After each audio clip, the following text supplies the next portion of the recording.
Ben ritrovati a voi tutti ad una nuova puntata del Borsino del Vino.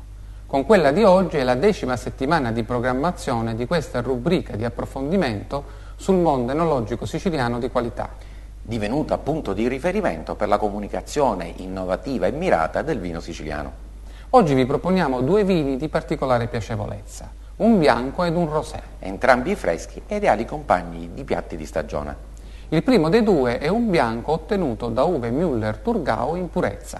Il vitigno Müller-Thurgau è stato creato nel 1882 da Hermann Müller, un ricercatore svizzero nativo di Thurgau, dall'incrocio tra i vitigni Riesling, Renano e Chasselas. Coltivato da oltre 15 anni in Sicilia, ha trovato la sua condizione ideale nella provincia di Trapani.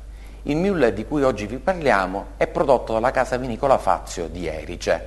Dal colore paglierino carico libera intensi profumi floreali e fruttati di mela e di pesca gialla, con sentori minerali.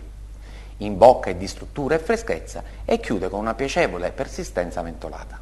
Per queste sue caratteristiche è ideale in abbinamento a piatti di pesce, quali ad esempio il gambero rosso alla griglia e crostacei in generale.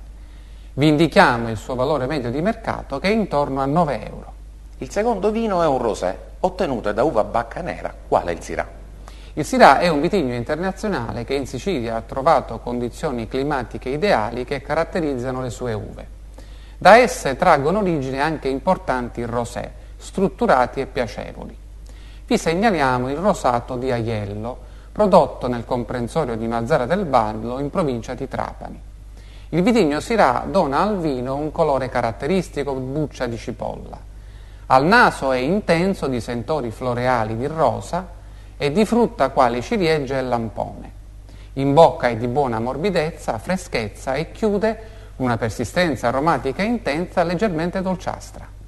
Ideale come aperitivo e si consiglia di abbinarlo ad una tagliata di pesce spada al forno. Valore medio di mercato 8 euro.